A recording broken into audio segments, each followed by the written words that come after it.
IDFM 98 de la Mande FM. Bonsoir à toutes et à tous. Un guide spirituel des lieux de retraite dans toutes les traditions en France et en Navarre, non, en France, en Belgique, je crois, en Suisse et au Luxembourg, avec Anne Ducrot qui est éditrice, qui est aussi qui partage sa vie entre écriture et vie spirituelle et qu'on accueille tout de suite en direct sur l'antenne d'IDFM. Merci Anne Ducrot d'être avec nous ce soir. Bonsoir. Bonsoir. Une réédition du guide spirituel des lieux de retraite, là cette fois-ci dans la collection Point Vivre chez Seuil, qui avait déjà été édité chez Albin Michel mais qui est remise à jour là. Oui, en fait, on l'a republié parce qu'il y a toujours pas d'équivalent. C'est-à-dire, il y a des guides de retraite spirituelle bouddhistes, il y a des guides de retraite spirituelle catholique, ou disons, on va un tout petit peu chrétien, c'est-à-dire un tout petit peu plus large que catholique.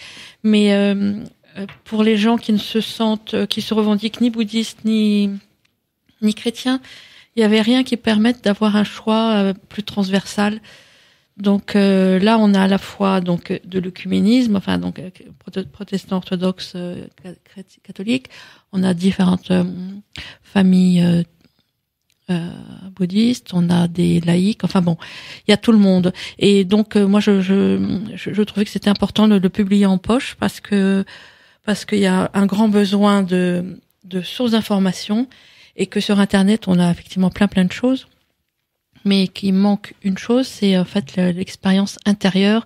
C'est qu'est-ce qu'on vit à l'intérieur si on va passer une semaine au Carmel. Qu'est-ce qu'on vit à l'intérieur si on va passer une semaine chez les zen.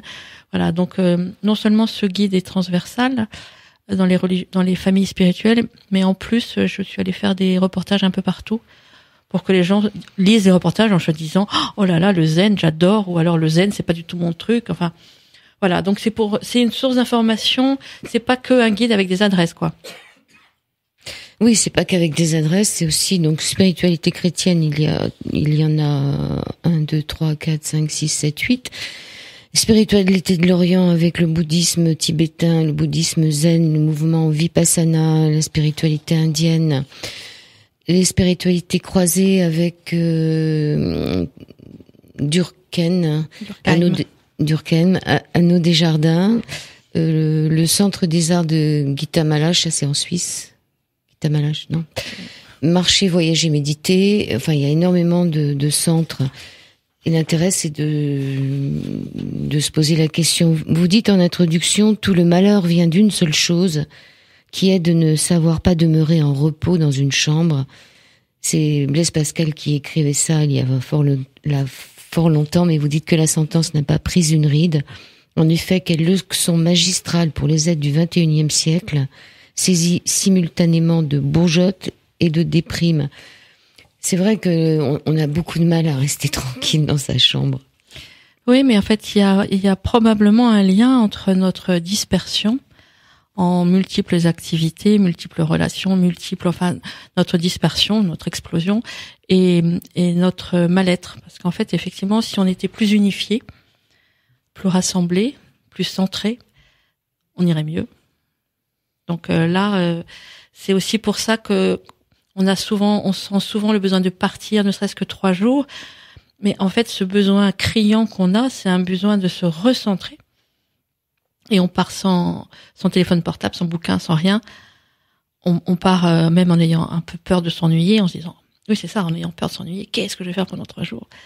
Mais ce qu'on va faire, c'est se réunifier. Ça fait combien d'années que vous partez comme ça en retraite? C'était en quelle année votre première retraite? C'était il y a un peu plus de 30 ans. Ouais, un petit peu plus de 30 ans, 32 ans. On reviendra dessus. Alors, dans votre introduction, il y a un temps pour toute chose sous les cieux, un temps pour naître, un temps pour mourir, un temps pour planter et un temps pour arracher ce qui a été planté. C'est l'Ecclésiaste qui racontait ça. Il y a un temps pour agir dans le monde et il nous faut aussi un temps pour s'en retirer, se reposer et faire silence. On a tous un peu conscience de ça à notre époque, puisque vous dites que la demande n'a jamais été aussi grande, la demande explose. Et il faut s'y prendre longtemps à l'avance. Mais alors, en fait, on dit un peu à tort qu'il n'y a jamais eu autant de monde dans les monastères. En réalité, c'est pas tout à fait vrai.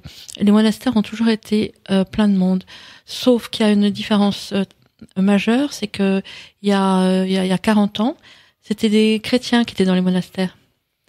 Et aujourd'hui, il y a presque plus de chrétiens dans les monastères. C'est des gens en quête. Donc, il y a toujours autant de monde. Par contre, ce sont les motivations qui ont changé. Avant, les gens venaient passer une semaine pour vraiment donner toute la place à leur foi. Aujourd'hui, on vient pas chercher Dieu, on vient se chercher soi. Ça, c'est Yves Lenoir qui disait ça. Frédéric Lenoir. Frédéric Lenoir. Donc, finalement, maintenant, on va dans les monastères pour non chercher Dieu, mais se chercher soi. Et si les lieux sont à l'écart, si les lieux à l'écart du monde effraient, ils attirent aussi comme des aimants. C'est-à-dire que quelque part, on a peur d'y aller dans ces monastères. Quelque part, on est tous attirés. Enfin, moi, je sais que je suis attirée. Je pense que beaucoup de personnes sont attirées, ne serait-ce que pour savoir qui ils ou elles sont en arrivant là-bas. Je crois qu'il n'y a pas je suis sûre, il n'y a pas une seule fois où je suis allée, où je me suis retirée et où j'ai été pareil à la fin qu'au début. Ça ne m'est pas arrivé une seule fois. On ressort jamais intact alors il faut pas attendre si on vient réfléchir parce qu'on est en pleine séparation amoureuse, il faut pas attendre de ces jours-là de régler tous les problèmes. Bien sûr que non, mais on en repart en ayant un autre regard sur nos problèmes. Vous dites que c'est une expérience, il n'y a ni réussite ni échec. Oui, il y a rien à réussir, il y a rien à rater, c'est exactement comme en méditation, il y a ce qu'il y a. Sauf qu'en fait, c'est souvent la première fois de sa vie qu'on se retrouve pendant 4 jours tout seul, souvent dans des beaux lieux, parce que c'est vrai que c'est souvent dans des espaces dans la nature, qu'il y a parfois il y a des chants absolument incroyables, où il y a vraiment des très belles chapelles, des petites chapelles toutes simples qui vous touchent, ou alors des espèces de chapelles majestueuses où enfin, je sais pas, on se dit, oh là là, Dieu est grand, enfin, on est touché par plein de choses, même si on parle à personne. On peut être touché, comme je dis, voilà, par les chants, par la nature, et alors je me souviens plus de la question que vous m'avez posée. Oui, ça peut effrayer, c'est-à-dire on se pose. Oui, ça effraie. Oui. On se pose la question au départ, peut-être savoir de qui on est. Est-ce qu'on arrive un peu à savoir qui on est en allant là-bas? Pourquoi vous y retournez? Il y a 2 questions. Est-ce qu'on arrive un peu plus à définir qui on est, c'est-à-dire ce courage de rester dans le silence, c'est pas évident parce que dans le silence, il y a beaucoup de choses qui parlent. Oui, pas forcément facile. Je veux dire, une retraite, faut pas croire que c'est plein de petits oiseaux et de jolis chants grégoriens. Il y a beaucoup de choses qui s'agitent et puis on se rend compte quand on se met dans l'immobilité, il y a plein de choses qui étaient cachées sous le tapis qui montent, qui surgissent et c'est pas toujours facile. Il y a des retraites, moi j'ai eu une seule retraite comme ça où ça a été vraiment un véritable combat spirituel que j'ai dû traverser. Mais c'était chez les Chartreux. Ouais. On en reparlera tout à l'heure parce que je voulais justement qu'on. Ah ouais, ça c'était trop dur. Non, c'était pas trop dur. C'était si j'ai vécu ça, c'est que j'étais capable de le vivre. Mais on m'aurait dit à l'avance que j'allais vivre, je sais pas si j'y aurais été. Bon, on va peut-être pas effrayer nos auditeurs. Alors, dans les pièges subtils du matérialisme dans lequel on vit, je reprends votre livre. Il semblerait qu'on puisse tomber dans les pièges subtils du matérialisme spirituel. Ouais, c'est Chogyam Trungpa qui parle de ça. Et oui, le matérialisme spirituel, c'est vrai que ça nous ressemble bien. Pourtant, je crois qu'il dénonçait ça dans les années 70, mais on est toujours en plein dedans. C'est cette capacité sans cesse renouvelée qu'on peut avoir de transformer le spirituel, enfin de se mettre à consommer au lieu de consommer à manger ou de consommer du bio ou de consommer voilà, en fait on consomme, en fait on fait du tourisme spirituel. Et ça sert simplement à renforcer notre ego. Ben oui, parce qu'on on revient, alors on dit qu'est-ce que t'as fait cet été? J'ai fait une semaine, c'était extra. Bon, et on a l'air profond, on a l'air et puis on peut faire ça pendant longtemps. Et puis on a l'air d'être quelqu'un à part. En fait, ça nous donne un genre. Fini le temps où on allait en Orient chercher une spiritualité de l'intériorité. Maintenant, on cherche une spiritualité En Occident. En Occident. C'est-à-dire, on le voit très très bien en ce moment avec le phénomène de la méditation. Avant, c'est vrai, on allait méditer. En fait, l'Orient savait méditer et l'Occident savait pas méditer. C'était un peu binaire comme truc. Et en fait, on s'est rendu compte là aujourd'hui, où on n'a jamais parlé autant de méditation, que l'Occident aussi sait méditer, et que l'Occident a des maîtres de méditation comme Graf Durkheim, comme par exemple Christophe André, qui est pas un maître et qui est un psychiatre, mais voilà, comme ça.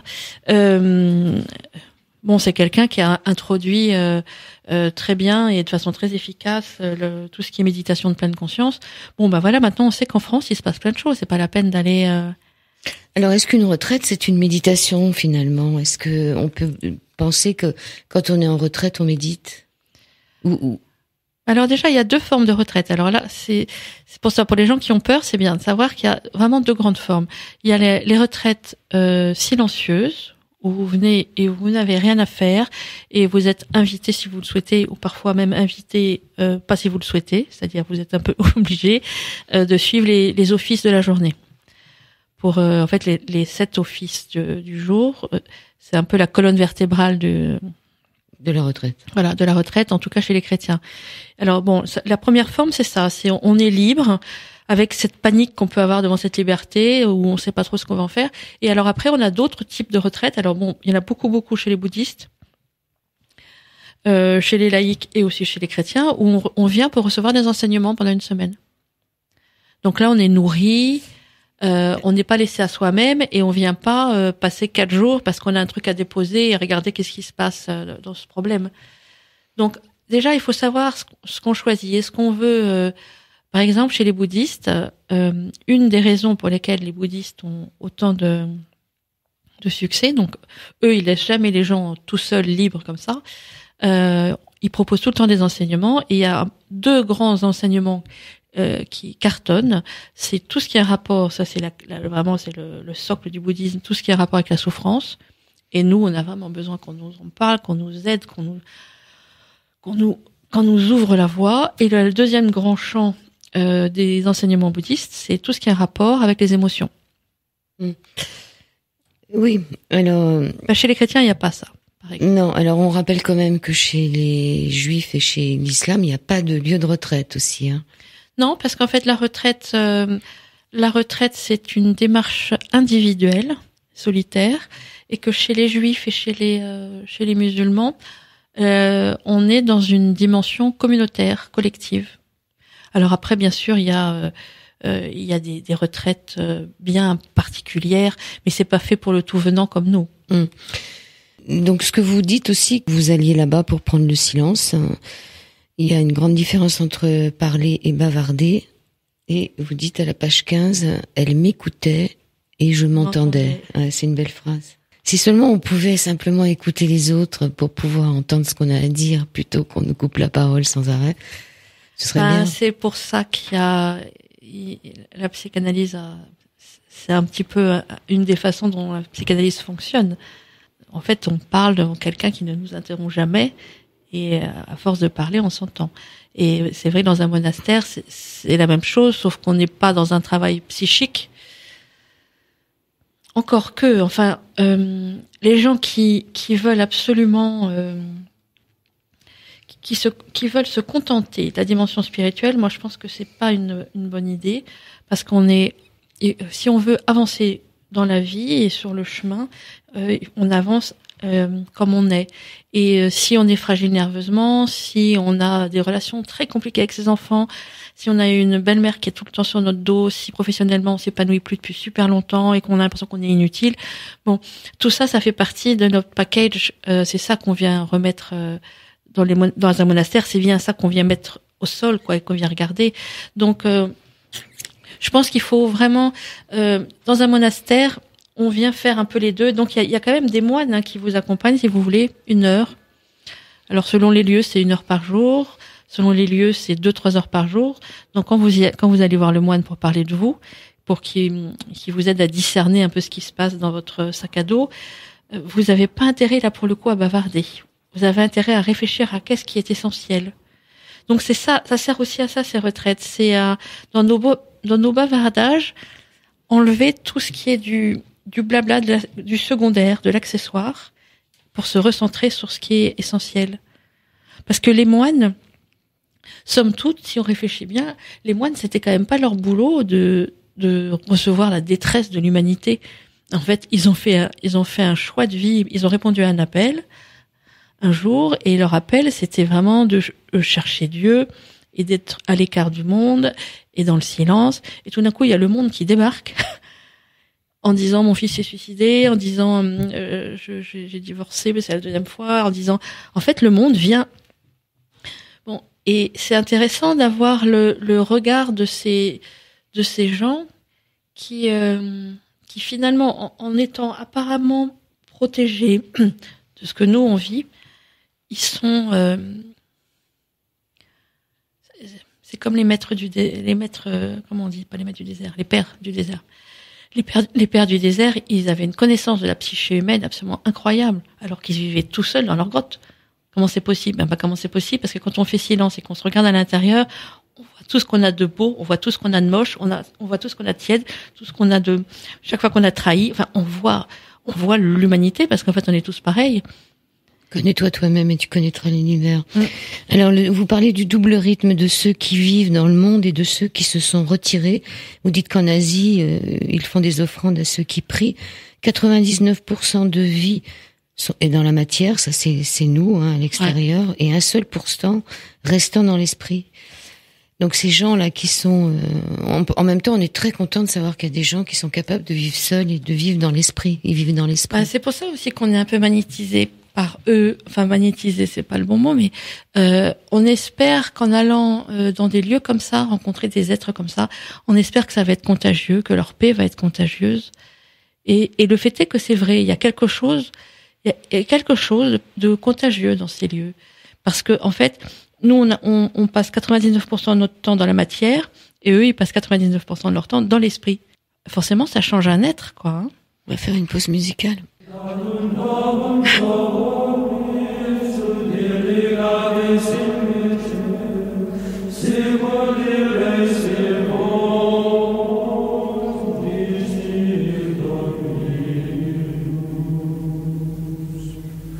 Alors c'est de la musique du silence, ça tombe très bien pour cette émission Au-delà du miroir avec Anne Ducrot concernant le guide spirituel des lieux de retraite dans toutes les traditions. Cette musique du silence sont des chants grégoriens des moines de l'abbaye de Silos. Anne Ducrot, donc, est-ce que vous pouvez nous raconter votre première retraite? Peut-être pas le motif qui vous a poussé à y aller, mais votre première retraite. Alors, je crois que je devais avoir 20 ans. J'allais mal, enfin très mal, enfin c'était noir, c'était vraiment noir pur jet. Et donc j'ai choisi complètement par hasard un lieu, en l'occurrence je suis partie à Nemours, chez les Petites Sœurs de Bethléem. En fait, je savais pas du tout où j'allais. Mes motivations étaient pas si claires que ça. En fait, j'étais entourée de morts et puis je voulais m'entourer de vie. Voilà, c'est la seule chose que je pourrais dire de mon état d'esprit. Et je suis arrivée dans cet endroit, c'était au milieu d'une forêt. J'avais une petite maison. On avait tous une petite maison perdue au milieu d'une grande forêt. On voyait pas les autres, on n'avait pas le droit de parler. C'était la première fois de ma vie que je me retrouvais dans un endroit où j'avais pas le droit de parler. Il faisait beau.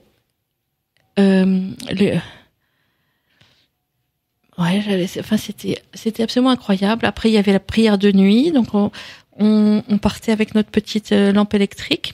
Je me suis perdue dans la nuit, je pleurais, je savais même pas s'il y avait d'autres gens dans cette forêt. Et puis tout d'un coup, je retrouve la chapelle et vous rentrez, il est, 4 heures du matin, vous ouvrez la porte, vous voyez dans une espèce de fosse en bas, une vingtaine de femmes de dos, vous voyez jamais leur visage, qui chantent a cappella pour Dieu pendant 1 heure. C'est absolument inoubliable. Il y a aucun CD au monde qui vous fait dresser les poils comme ça, vraiment aucun. Et voilà, donc ça c'était un moment de grâce, mais c'était vraiment pas que de la grâce. Et puis les repas, on allait chercher à manger dans une pièce commune, et puis après on repartait tous chez nous. Et c'était chez les Carmels, ça, non? Non, c'était pas Carmélite, c'était les petites sœurs de Bethléem. C'est un ordre très dur, enfin très très monastique, très pur. Voilà, très très pur, pas dur, pur. C'est mieux. Et en fait, je suis restée 5 jours. Je sais, en fait, quand je suis rentrée à Paris, il y avait un concert de Gainsbourg. Et je suis arrivée dans le concert de Gainsbourg, j'étais avec ma petite valise de monastère et c'était la javanaise. Je me disais, mais j'hallucine. C'était le jour et la nuit. C'était vraiment le jour et la nuit. Et j'avais 20 ans et c'était 2 aspects de ma personnalité qui, en fait, allaient, en fait, pendant longtemps, cheminer l'une avec l'autre. Parce que cette première retraite, quand je suis partie de là-bas, j'ai su que j'avais découvert quelque chose en moi et que j'arrêterai plus jamais. Donc après, effectivement, à partir de cette expérience, je crois que pendant 20 ans, j'ai cheminé, je suis allée dans plein d'endroits, je suis allée au Carmel, je suis allée dans... Oui, ça vous le dites dans votre livre, il y a beaucoup d'endroits où vous êtes allés. Oui. Et donc là, j'ai zigzagué, en fait, mais parce que j'avais une structure psychique qui était encore en zigzag. Et vous avez butiné, comme vous le dites, il y en a beaucoup qui butinent d'un endroit à un autre. Mais bon, on peut pas juger parce que moi je vois maintenant plein de gens qui font ce que je faisais moi, c'est-à-dire qu'ils vont d'un endroit à un autre. Et ben il y a pas à juger, c'est chacun son rythme. Il y a un moment, la pêche à les murs, elle tombe. Voilà. Oui, à un moment vous tombez sur l'endroit qui vous convient. Et à un moment ça vous convient ou à un moment vous vous rendez compte que c'est stérile d'aller de droite de gauche. Mais tant que vous en êtes pas rendu compte, c'est que le fruit n'est pas mûr. Oui, mais c'est parce qu'il fallait que vous vous sentiez bien. Ouais. Nous connaissons dans notre Occident 2 voies quand nous sommes dans un état d'étouffement. Vous disiez que vous étiez pas bien. L'une, c'est de défoulement, c'est crier, c'est exprimer ce qui était jusqu'à leur rentrée. L'autre voie, c'est le refoulement, avaler des couleuvres. Mais il existe aussi une 3e voie, un 3e modèle, c'est de s'asseoir au milieu du désastre et de devenir témoin. Réveiller en soi cet allié qui n'est autre que le noyau divin en nous, soulignait justement Christine Singer.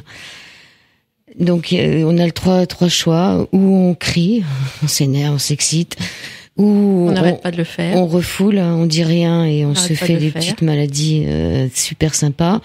Ou alors on se décide d'aller voir ailleurs ce qui se passe et d'aller vers soi-même. C'est ça aussi la retraite. C'est peut-être pour ça qu'il y a tant de personnes qui vont là-bas. Oui, mais c'est pour ça que je trouve c'est très beau là ce qu'elle dit, Christiane Singer, s'asseoir au milieu du désastre.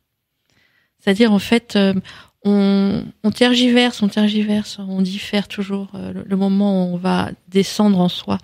Et c'est souvent l'épreuve qui nous amène à aller faire une retraite spirituelle. Souvent, quand on part en retraite, c'est parce qu'il y a un truc qui nous a fait complètement craquer dans notre vie. On n'arrive plus, quand on manque de souffle. Et c'est précisément ça, la retraite spirituelle, c'est pour retrouver un souffle apaisé, quoi. Nous, on n'a pas de souffle. Si on a du souffle, on est saccadé, on s'énerve, on machin. C'est pas du souffle, ça. On n'a pas le temps de réfléchir. Et dans le mot réfléchir, il y a fléchir déjà, c'est-à-dire accepter de plier les genoux, ouais. ou le dos. Et puis réfléchir, regarder de l'autre côté du miroir. C'est le titre de l'émission, mais c'est de regarder vraiment ce qu'il y a à faire. Et ça, on peut le faire que dans le silence. Quand vous disiez qu'il y a tous ces endroits où les gens se retrouvent, surtout chez les bouddhistes, moi, je considère plutôt ça comme des séminaires que comme des retraites. Mais ça s'appelle des retraites prêchées, quand même. Le nom, c'est retraite prêchée. Mais pour moi, la retraite, c'est vraiment l'endroit où on se met en retrait, c'est-à-dire on n'est plus avec les autres. Mais en fait, il y a quand même deux sortes. Par exemple, au Carmel, vous pouvez avoir des retraites, vous apprenez l'oraison avec Sainte Thérèse d'Avila. Vous pouvez apprendre, vous voyez, des choses comme ça. Mais effectivement, la retraite, quand les gens manquent tournent autour de la retraite et en ont envie, c'est effectivement de la retraite solitaire et silencieuse dont vous parlez. Alors, vous avez interviewé énormément de personnes dans le livre. Nous avons peur de laisser remonter ce qu'on ne connaît pas, ce qu'on ne maîtrise pas en soi, car nous vivons dans une société où l'on nous fait croire que le bonheur consiste à tout contrôler. C'est sûr que là, qu'est-ce qu'on contrôle quand on est dans une retraite? Est-ce on contrôle ses horaires de lever, de coucher? Non, on contrôle même pas ça. Non, c'est vraiment, on fait un truc absolument révolutionnaire. On se laisse faire. On contrôle plus rien, quoi. Les horaires, la cloche, elle sonne. Les horaires des offices, les horaires des repas. En fait, faut venir en se disant, je joue le jeu. Le jeu ne va pas me convenir tout le temps. Parce qu'il y a des jours où vous allez vous révolter en vous disant « Mais qu'est-ce que je fous là ? J'aurais mieux fait d'aller prendre 3 jours à Trouville, me balader sur la plage, ça m'aurait fait autant de bien. » Bon, ça c'est des résistances qu'on a. On ne compare pas 3 jours à Trouville avec ce qui se passe avec le discernement spirituel, ça se compare pas à un bol d'air sur une plage, quoi. Oui, alors si ça va vraiment pas bien, si certains sont oppressés et ont absolument besoin de fer, on leur donne un aspirateur, des confitures à préparer, une haie à tailler, du bois à couper, des haricots à équeuter. Pas dans tous les monastères. Il faut que, vous le demandez. Normalement, vous venez, vous faites rien. Mais après, effectivement, il y a des gens qui sont oppressés par le non-faire, le rien faire. Et donc, si ça vous empêche, si vous êtes complètement comme ça, hyperactif et super mal parce que vous faites rien dans votre chambre, dans votre cellule, on va vous donner quelque chose à faire. Une heure par jour. Oui, 1 heure par jour, c'est pas énorme. Moi, écoutez, chez les Chartreux, ça m'a complètement changé mon état d'esprit. Oui, parce que je devenais vraiment dingue. Oui, au début, vous lisiez, parce qu'on a le droit de lire, hein. Oui, on a le droit de lire, mais en fait, c'était encore, je m'échappais dans le mental, hein. Est-ce qu'on a le droit d'écrire? On a le droit de faire tout ce qu'on veut. Si vous venez passer 1 semaine parce que vous avez besoin de vous retrouver, ça sera peut-être, c'est même plutôt recommandé de venir avec un cahier où jetez tout sur le cahier, et puis après, vous triez un peu ce qui est important, et après, vous pouvez aller en parler avec un moine ou une moniale. Attendez, là, je voudrais vous lire une phrase que je trouve très très belle. Parce que dans le livre, j'ai mis un certain nombre de petits textes à méditer. Et c'est quoi au juste prier? C'est faire silence. Peut-être est-ce impossible. Peut-être ne savons-nous pas prier comme il faut. Toujours trop de bruit à nos lèvres, toujours trop de choses dans nos cœurs. Dans les églises, personne ne prie, sauf les bougies. Elles perdent tout leur sang. Elles dépensent toutes leurs mèches. Elles ne gardent rien pour elles. Elles donnent ce qu'elles ont, et ce don passe en lumière. La plus belle image de prière, oui, ce serait celle-là, l'usure lente d'une bougie dans une église froide. Christian Bobin. Ah, c'est très très joli, ça, je l'avais remarqué, ce texte. J'aurais aimé que vous parliez de Clamart, qui n'est pas loin de Paris, de Charles de Foucault et des jésuites. Oui, Clamart. Clamart avec Charles de Foucault qui prend sa décision là-bas chez les jésuites. Parce que l'intéressant, c'était de se dire qu'on n'a pas besoin, nous, Parisiens, de partir à l'autre bout de la France pour trouver des endroits de retraite. Il y en a à Paris, il y en a partout. Il y a les jésuites, mais alors les jésuites, là, pour le coup, on n'y va pas en faisant rien. On suit vraiment les exercices de Saint-Ignace, enfin, on bosse sur soi. En revanche, moi, j'avais été, je suis allée avec ma mère, c'est le monastère des Parisiens, parce qu'il est, je crois que c'est vraiment le plus près, c'est l'abbaye les bénédictins du Bec-et-Loing. C'est une abbaye, mais d'une splendeur, vraiment d'une grande splendeur. Et là, on peut y rester combien de temps? 1 jour, 2 jours? Vous pouvez y rester le temps que vous voulez, mais moi, j'ai été gênée, enfin bon, je le dis franchement, j'ai été gênée. En fait, elle est très très belle. Et moi, on y est resté 3 jours, oui. Mais en fait, dans la journée, de temps en temps, vous êtes dans votre cellule et alors, tout d'un coup, il y a un autocar qui arrive avec des touristes, avec plein de gens qui viennent regarder comme l'église est belle. Alors ça, c'est gênant. Ouais. Alors ça, moi, j'ai trouvé parce qu'en fait, j'y avais été à un moment, il faisait beau, la fenêtre de la cellule est ouverte, vous êtes bien, vous êtes dans votre cellule en train de bouquiner.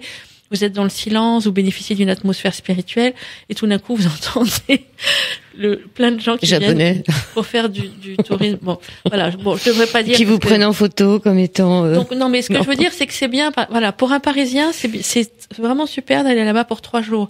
Mais si on prend 1 semaine et qu'on va au Bec-et-Loing, je trouve que c'est peut-être un peu dommage. Puis il y avait quand même Charles de Foucault qui était là-bas et qui a pris une décision très importante à Clamart. Oui. Donc sur les Chartreux, hein, et les disciples de Saint-Bruno, puisque ce qui est intéressant aussi dans votre livre, c'est que vous nous parlez de toutes les confréries, que ça soit les cisterciens, les trappistes, les ordres mendiants, les dominicains, les franciscains, les carmélites pour les catholiques. Et donc, à chaque fois, vous nous faites un topo en nous disant qui les a créés, ces ordres, et en quelle année. Et on y trouve plein de choses aussi. Mais je reviens sur les Chartreux, c'est là où vous avez eu votre expérience la plus forte, on peut dire. Oui, c'est la plus forte. Enfin, il y a 2 expériences fortes. C'est celle, quand j'ai découvert le lieu où je vis aujourd'hui, une partie de l'année. Bon, ça c'est très fort. Mais la deuxième chose qui est très forte, effectivement, c'est les Chartreux, parce que j'avais déjà fait plein d'expériences spirituelles. Mais en fait, chez eux, c'est pire que du silence. Enfin, c'est pas pire, c'est mieux que du silence. C'est qu'on n'a même pas le droit non plus de bouger de sa cellule. C'est la garde de la cellule. Donc, vous gardez votre langue et vous gardez votre cellule. C'est-à-dire, vous restez vraiment dans votre chambre. Ça veut dire que vous sortez même pas pour manger? Alors, eux, les Chartreux, ils ne sortent pas pour manger et ils sortent pour la promenade 1 fois par semaine pendant 2 heures. Et je crois qu'ils vont 1 fois par an chez le médecin. Alors nous, c'est quand même, le régime est quand même assoupli. Et donc, on n'y va pas pour moins de 8 jours parce qu'ils ont justement pas envie d'avoir des touristes spirituels qui se promènent, voilà. On n'y va pas pour moins de 8 jours. C'est déjà quelque chose, 8 jours. Si c'est pas, oui. 8 jours, c'est déjà. Je peux vous dire que parce qu'en fait, il faut leur écrire pour leur expliquer pourquoi on veut aller chez eux. Et donc déjà, j'ai mis très longtemps avant de faire ma lettre pour expliquer pourquoi eux et pas ailleurs. Parce que des lieux de silence, il y en a d'autres. J'aurais pu aller au Carmel, j'aurais pu. Bon, après le silence cartésien, c'est vraiment un autre. Et je me revois, mais poster ma lettre. Au moment où je l'ai postée, je me suis dit, oh, est-ce qu'ils me disent oui? Et bon, et puis ils m'ont dit oui, puis j'étais super contente. Mais donc vous voyez pas s'il y a des hommes et des femmes, hein, parce que les Chartreux, c'est quand même des hommes. Normalement, c'est des hommes. En fait, il y a une Chartreuse en France qui a été donnée un couple de laïcs qui sont dans cette spiritualité depuis 30 ou 40 ans. Et qui accueille des hommes et des femmes. Mais en fait, on voit jamais les autres, puisque chacun est chez soi, et on ne se croise que 2 fois par jour, 1 demi-heure, le matin et le soir, à l'office. C'est déjà pas mal, quand même. Bah oui, et puis c'est pas rien, parce que l'office, c'est quand même le centre de la journée, et puis vous avez 10 mètres d'auteur de plafond, vous chantez dans la nuit. Alors, il y a la nuit qui se fait lentement, il y a aucune lumière, vous êtes dans la nuit, vous êtes 12 et vous chantez. C'est d'une douceur, les chants des Chartreux. Et les gens qui chantent pas bien ou qui chantent faux, il faut qu'ils chantent quand même. Non, ils peuvent s'abstenir. Non, il n'y a pas de il faut. En fait, on fait comme on veut. Mais en fait, quand on est comme ça pour 1 semaine dans un lieu, chanter, on dit que chanter, c'est prier 2 fois. Chanter, ça fait vraiment partie. On a envie parce qu'en fait, ça nous rassemble en un corps, quoi, tous. Je pense que si vous leur aviez écrit une lettre en disant que c'était votre première retraite, ils vous auraient dit non. Ah, ils m'auraient dit non. Et puis si je leur avais dit, écoutez, je suis en pleine dépression nerveuse, machin, ils m'auraient dit non. Et puis je leur avais dit, je suis en train mon fils s'est suicidé. Ah, peut-être, remarque ça, ils m'auraient peut-être dit oui, mais en fait, on ne vient pas, on vient pas régler ses problèmes psychiques. C'est-à-dire quelqu'un qui est fragile, ça va faire exploser. Alors on rappelle que les Chartreux, ça s'appelle comme ça parce que c'était la vallée de la Chartreuse, hein. À Grenoble, à côté de Grenoble. Que leur symbole, c'est très joli, on apprend plein de choses dans votre livre. Leur symbole, c'était 7 étoiles. Ouais, de Marie. Qu'est-ce qu'on apprend? On apprend plein de choses. On apprend aussi d'où vient la Grande Chartreuse, hein, cette liqueur qui a été faite par les Chartreux. Par les Chartreux, ouais. Mais alors les Chartreux, par exemple, c'est marrant parce qu'ils ont une image de gens très comme ça où tout est interdit. Bon, alors qu'en fait c'est tout est consenti. On leur enlève pas leurs droits. C'est eux qui les déposent dans les mains de Dieu. Et et alors en fait, ils ont un petit jardin, chacun dans sa maison a son petit jardin. Il y en a qui se plantent des framboises, il y en a qui, en fait, ils ont le droit. Il y en a qui demandent du vin. En fait, une fois, ils sont à l'intérieur, mais s'ils veulent lire Rumi ou s'ils veulent lire, je sais pas qui, ils peuvent lire ce qu'ils veulent. Ils peuvent lire Charlie Hebdo. Je vois pas comment ça arriverait jusqu'à eux. Voilà, c'est ça. Quelle est l'abbaye ou le monastère ou le prieuré, je ne sais pas, où il y a une seule personne qui se tient au courant, j'ai lu ça dans le livre, qui se tient au courant du restant du monde, et tous les autres n'ont ni télé, ça semble normal, mais ni radio, ni journaux, donc ne sont au courant de rien du tout de ce qui se passe à l'extérieur du monde. En fait, souvent, ce qui se passe, c'est que le jour de repos, enfin le dimanche, ou parfois pendant les repas, il y a la mère supérieure ou quelqu'un qui donne, par exemple, il y a pas mal de monastères qui font la lecture de la croix pendant le repas, pour qu'ils prient pour le monde et qu'ils sachent pourquoi ils prient. Bon, et puis après, il y a plein d'endroits où on vous parle pas du tout du monde et où les informations importantes vous sont données le dimanche.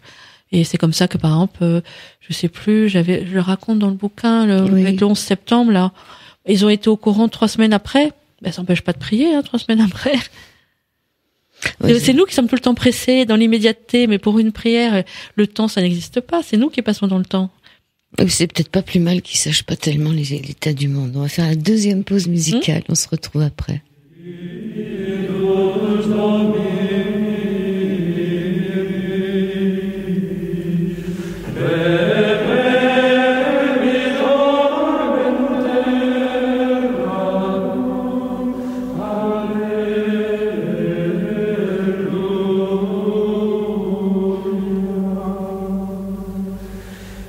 C'est trop beau, on n'a pas envie d'arrêter, surtout avec ce super temps qu'il fait aujourd'hui. On s'imagine ailleurs, bien loin, avec Anne Ducrot, guide spirituel des lieux de retraite sur IDFM, sur le 98 de la Bande FM, dans toute la France et puis un peu ailleurs. Parlez-nous du cimetière, Anne Ducrot, du cimetière des Chartreux. Ouais, ça m'a bouleversé, le cimetière des Chartreux. Et bon, j'avais les cimetières monastiques sont toujours très simples. Souvent, on met la date à laquelle le moine ou la moniale est entré dans les ordres. Voilà, après les vœux et le moment de sa mort. Donc en fait, c'est tout le temps où il appartient à Dieu. Voilà. Donc déjà, ça c'est très beau parce qu'on voit bien qu'on est dans un autre temps que notre temps à nous, quoi. Et chez les Chartreux, bah alors en fait c'est encore plus radical, c'est-à-dire on met rien. Il y a rien. Alors vous avez des croix quand même, vous avez une croix qui vous dit que là il y a un corps. Mais il y a pas de nom d'un frère, et il y a pas de nom, il y a pas de date, il y a rien. Et je me souviens, donc j'avais pris des photos en douce, en me disant, oh là là, s'ils me voient prendre des photos de leur cimetière, ils vont se dire que je suis une retraitante nulle. Mais bon, j'étais tellement bouleversée par cette espèce de nudité, quoi. Des hommes enfouis en Dieu. Mais là, ça se voit, enfouis en Dieu, dans leur vie et dans leur mort, quoi. C'est-à-dire, ils ont même plus de... C'est très beau. Et ben, écoutez, le truc est incroyable. Je prends des photos et je sors du monastère, je rencontre, je sais plus par quel enchaînement, une femme dont le frère avait été chartreux là, avait été enterré là, et où elle n'avait pas pu venir parce qu'elle était une femme. Et elle savait que c'était la 3e croix, je sais pas quoi. Et du coup, moi, j'ai envoyé toutes les photos que j'avais, et cette dame, elle a pu avoir 40 ans après une photo. Mmh. Donc ça veut dire que même la propre famille n'a pas le droit d'aller voir où ils sont. Ça, c'est un peu triste quand même. Bon, alors, comme vous nous le disiez en début d'émission, ça fait des années et des années et des années que vous êtes une retraitante, pas une retraitée, une retraitante, et vous avez fini par trouver l'endroit où vous alliez vous poser, et vous vous y posez 15 jours par mois, on peut dire.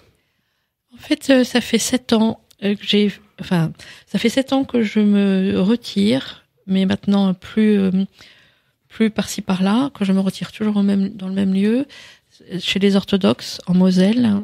Et donc pendant 3 ans, j'ai fait 15 jours par mois, 15 jours à Paris, 15 jours là-bas. Et puis professionnellement, c'est devenu la catastrophe. J'avais absolument plus d'argent.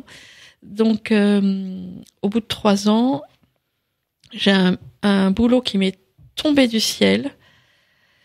Et on m'a demandé de diriger une collection de spiritualité et d'épanouissement personnel. Qui sont les fameux points vivres dans la collection Seuil.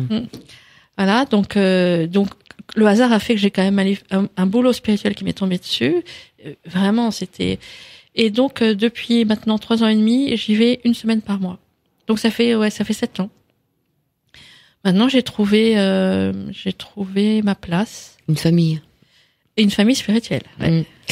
Et donc, est-ce que vous prévoyez un jour, quand vous serez en retraite, devenir une retraitée retraitante, c'est-à-dire d'abandonner complètement la vie, on peut dire civile, pour terminer vos jours dans une maison de retraite, mais les anciennes, quoi, les maisons de retraite? Oui, enfin, ce qu'on appelait une maison de retraite avant, c'était pas forcément une maison pour les personnes âgées, mais bon. Ouais, je sais pas, parce que moi, mon goût me porte vers la solitude. Et la communauté, c'est quand même, puis c'est tellement dur la vie en communauté. Là, ça fait 7 ans que je suis dedans, je le sais. Et ça n'a rien à voir avec la communauté familiale, hein, c'est un autre genre. Donc moi, je sais pas, je me verrais plus ermite. Ah oui, c'est intéressant ce que vous dites. C'est pas parce qu'on fait des retraites que on est forcément solitaire. Ah non. Donc pour être forcément solitaire, il faut aller voir dans votre guide les endroits où vous allez y être. Il y aura pas d'autres mots, hein, comme vous nous avez raconté chez les. Il en faut pour tous les goûts et toutes les peurs. Ouais. Il y a des gens qui ont peur d'être seuls, et il y a des gens qui ne rêvent que de ça. Mais il y a autant de l'un que de l'autre, quoi. Il faudrait des endroits où on a la moitié, c'est-à-dire on peut partager peut-être les repas, quelques moments de prière, et puis le restant du temps pouvoir être seul. Parce que là où vous avez choisi dans votre maison, où vous allez souvent, il y a une grande partie avec les autres. Qu'est-ce que vous appelez la communauté? C'est-à-dire, qu'est-ce que vous êtes obligé de partager? J'appartiens à la communauté, donc en fait, je passe la matinée à aider en cuisine, je sais pas, dans une communauté, il y a tout le temps plein de trucs à faire, il y a du ménage, toutes les matinées sont données à la communauté. Après, on prend le repas ensemble, on fait tous les offices ensemble, et puis l'après-midi, soi-disant, on est libre pour soi, mais en fait, dans une communauté, il y a trop de travail. Donc vous avez jamais de liberté. On est débordés, exactement comme dans le monde. Donc vous prenez après une retraite dans un autre endroit pour pouvoir penser à vous.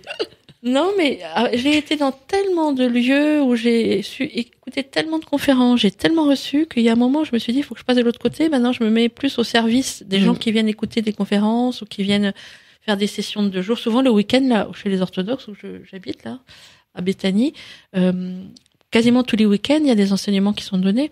Donc, pendant 2 jours, il faut accueillir les gens. Chacun son tour. Moi, j'ai reçu. Maintenant, voilà, il faut accueillir, c'est pas évident.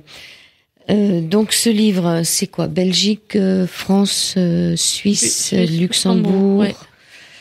Avec vraiment, ce qui est intéressant, c'est qu'à chaque ordre, après, vous avez les adresses. Donc d'abord en France et après par département. Donc si vous êtes dans un département que vous voulez pas vous éloigner, vous cherchez votre département.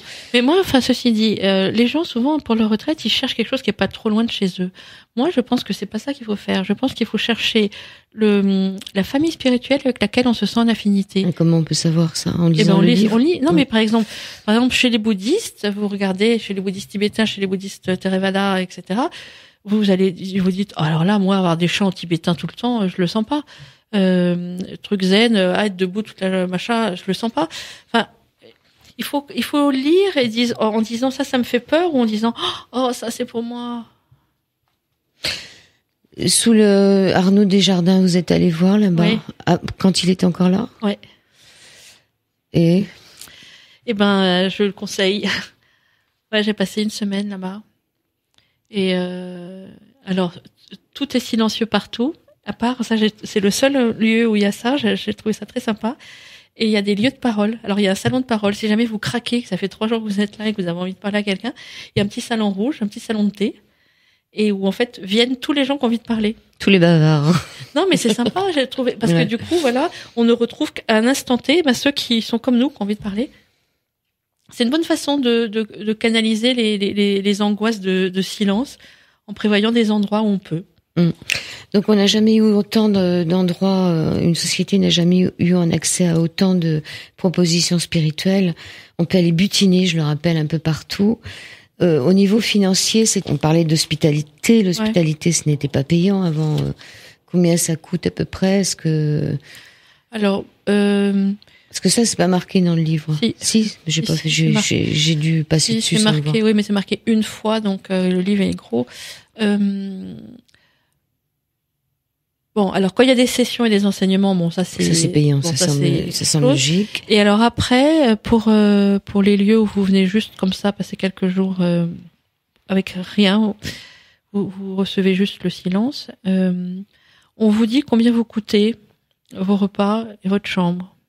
En général, c'est ça. On vous dit combien votre présence coûte par jour. Et puis après, vous faites ce que vous voulez ou vous pouvez. On va dire que c'est grosso modo 40 € par jour. Ouais. Pour les repas et l'hébergement. Et l'hébergement. Mais s'il y a des problèmes financiers, ça peut s'arranger, je crois. Oui, toujours. Et si vous n'avez pas de problème, qu'au contraire vous êtes assez béni sur ce point-là, vous pouvez donner plus. Voilà.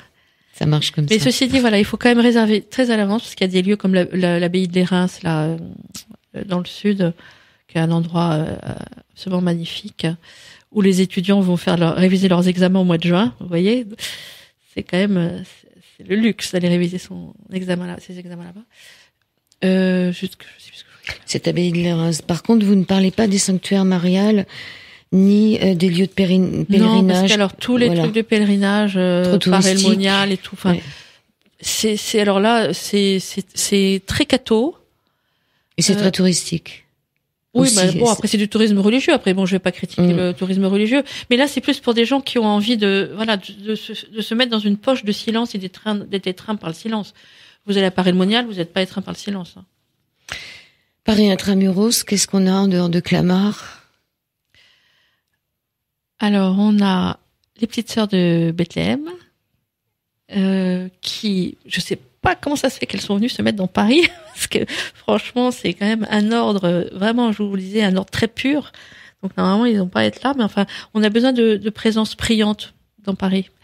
Et il paraît que il y a plein je savais pas, mais il paraît qu'il y a plein d'ermites dans les grandes tours, par exemple de la Défense, etc. Des gens qui prient des êtres cachés qui prient. C'est beau, hein. Ne serait-ce qu'à la basilique du Sacré-Cœur toutes les nuits. Oui, oui.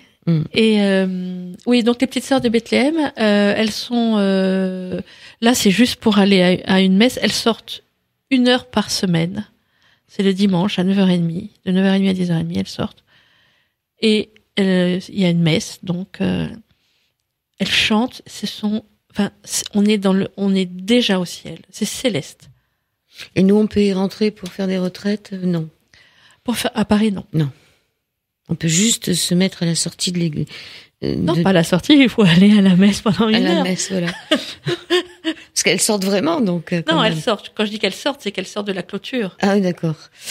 Bon, on essaiera d'aller voir un peu ce qui se passe et d'avoir un accès à Dieu, enfin céleste, avec ces petites sœurs de Bethléem à Paris. C'est la beauté. En fait, la beauté, c'est vraiment un accès direct. Hein. Donc, avec leur voix d'ange, vous avez un accès direct au divin. Et après, peu importe qu'on l'appelle Jésus, qu'on l'appelle je sais pas quoi, le divin. Donc, ce deuxième guide spirituel des lieux de retraite a été augmenté. Donc, vous avez augmenté en fin de livre, c'est-à-dire en rajoutant des traditions autres que des traditions catholiques. Non, ça, il y avait déjà autant. Il y avait déjà tout ça. Non, mais par contre, il y a il y a plein de choses qui avaient changé, et notamment, maintenant, les communautés sont obligées d'être sur Internet.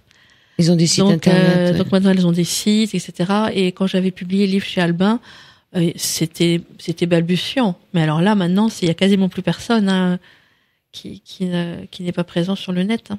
Ça leur fait un accès sur le monde, parce que s'ils ont Internet, c'est forcément un accès sur le monde.